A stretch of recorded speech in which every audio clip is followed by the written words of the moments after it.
This game is called Fractions in a Circle.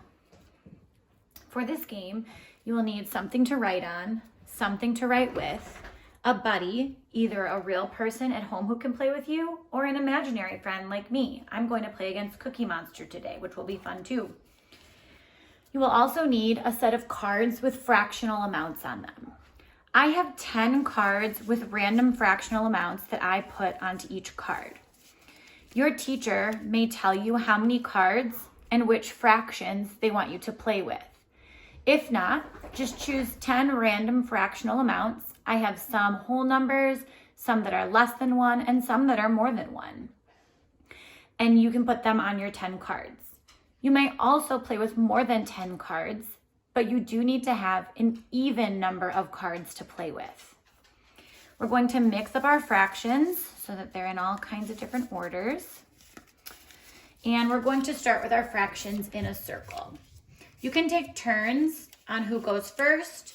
You'll just want to make sure that whoever goes first this time gets to go second next time. So when we begin the game, I'm going to go first, and I can choose any one of these cards to claim as my own. Now, the object of the game is going to be to have the highest amount at the end. So I'm probably going to be looking for a large fractional amount. Now, I do see some that are equal to 1 whole, but I also see one that is more than 1 whole. So I'm going to take this 3 halves and make it mine. Now it's Cookie Monster's turn, but he doesn't get to choose any of the fractions. He has to now choose from the fractions that are on either side of the break in our circle that I made when I took my first turn. So he can either choose 1/4 or 4/8. My guess would be that he'll choose 4/8 because he knows that's larger than 1/4. Now I can choose between these two. Cookie Monster gets to choose. I get to choose. Cookie Monster picks. Oh, he might notice that these are equivalent. So he might look at what comes next to try to block me from getting a large fraction. You can use any strategies you like to play this game. If he took that 1/4, then I get to pick between these two. I'm going to take that. Ooh, he would probably choose 6/8. I'm going to choose 3/4. And he is going to get 2/8. Now I can add my fractions together in any order that I want, whatever makes sense to me. So I'm going to go ahead, and I know that 1/2 and 3 halves together are 4 halves.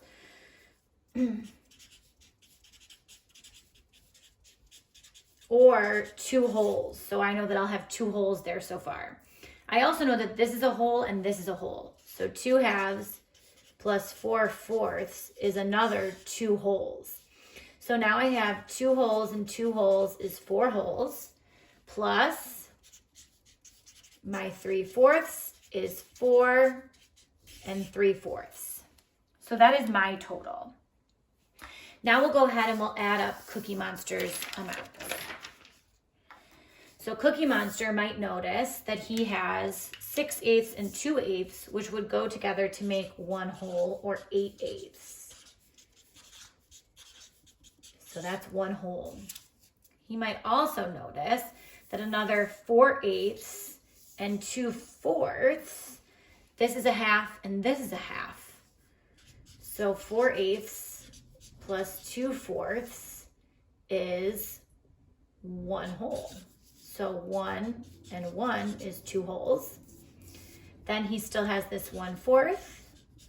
So Cookie Monster's total is 2 and 1/4. Now you'll notice that I didn't reduce or change the form of any of my fractions here. I didn't rename any fractions. I didn't need to for this game. If you're playing with more complicated amounts, or your teacher would like you to show equivalent fractions and do some renaming of fractions, you might choose to do that when you create your totals as well. So, who has the larger sum?